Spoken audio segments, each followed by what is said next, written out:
pessoal, tudo bem? Então, voltamos com a nossa devocional, que a gente já estava até sentindo falta, né? E agora a gente está se preparando aí para o momento especial, que é o momento da Páscoa. Nós já tivemos 2 devocionais, a queda e a promessa da redenção. E hoje é a terceira devocional dessa série, dia 3, a aliança com Abraão. Desde o Éden, o Senhor deixou claro que queria se relacionar com seu povo. Após a queda, estabeleceu-se uma clara divisão entre os que o obedeciam e os que pecavam contra ele. Apesar da falidade humana, o Criador sempre preservou a Santa Semente, a linhagem da qual viria o resgatador de seus escolhidos, e o fez por meio de aliança com pessoas específicas no decorrer da história. Em Gênesis 12, temos o chamado de Abraão. Deus ordena que deixe sua família e vá para uma terra que saberia depois. Promete fazer dele um grande povo, abençoá-lo, torná-lo uma bênção aos outros, e nele seriam benditas todas as famílias da terra. Nos capítulos seguintes, a história se aprofunda. O Senhor anima o patriarca e lhe promete um filho e faz uma aliança, selando a promessa. Ordena que divida ao meio alguns animais e o próprio Deus passa no meio dos pedaços. Esses animais mortos indicavam o potencial de maldição caso a aliança fosse quebrada. Em seguida, estabelece que o sinal do pacto é a circuncisão de todo o macho nascido na casa de Abraão, simbolizando a purificação e a separação do povo da aliança. A minha aliança estará na vossa carne e será aliança perpétua, de Gênesis 17:13. O que ocorre lá com Sara, a esposa de Abraão, é que ela era estéril. Como seria possível, então, essa aliança dar certo? A história do casal passou por momentos de incredulidade e até um filho com uma serva que o patriarca teve. Mas esse não era o plano de Deus. A mulher, já na velhice, miraculosamente concebe e dá à luz a Isaque, o filho da promessa. A partir dele, o cumprimento da palavra torna-se visível e os descendentes se multiplicam.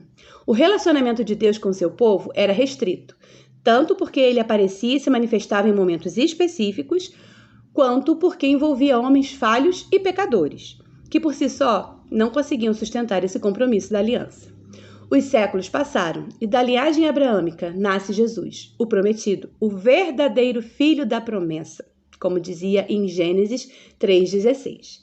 Ele oferece o próprio corpo e sangue como sacrifício, tomando sobre si todas as maldições da aliança.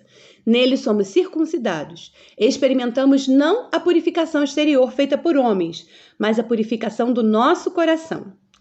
Colossenses 2, 11 e 12. Em Cristo, vemos Deus cumprir então, de fato, a sua promessa. Por meio dele, a salvação foi além do povo judeu, alcançando pessoas de todas as tribos e em todos os tempos.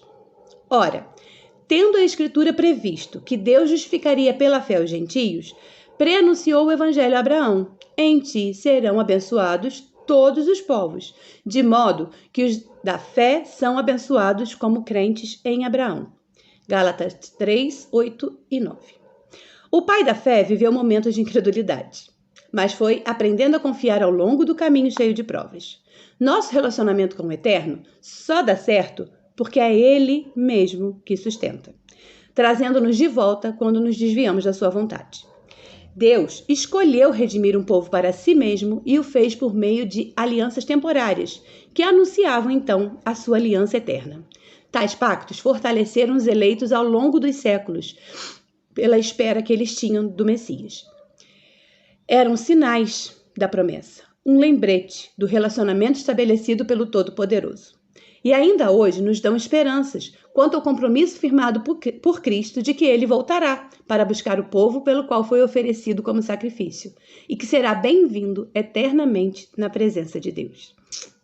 História linda, a história de Abraão, né? Sempre mexe com o nosso coração e tem muita coisa boa aí para a gente refletir e aprender através dessa história. Mas aqui ela está mostrando que a história de Abraão era um sinal da grande promessa do Senhor, que era Cristo, que chegaria e então o verdadeiro filho da promessa, que é o Filho de Deus, nos resgataria então por completo e para sempre. Vamos orar?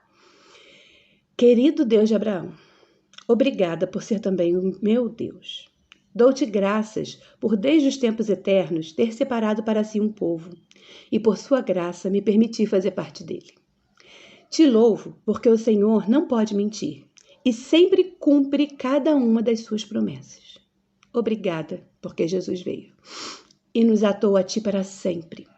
Com isso, eu aprendo a confiar em seu cuidado para comigo em todas as áreas da minha vida. Graças te dou. Eu oro em nome de Jesus, o verdadeiro Filho da promessa. Amém. Fica com Deus, gente.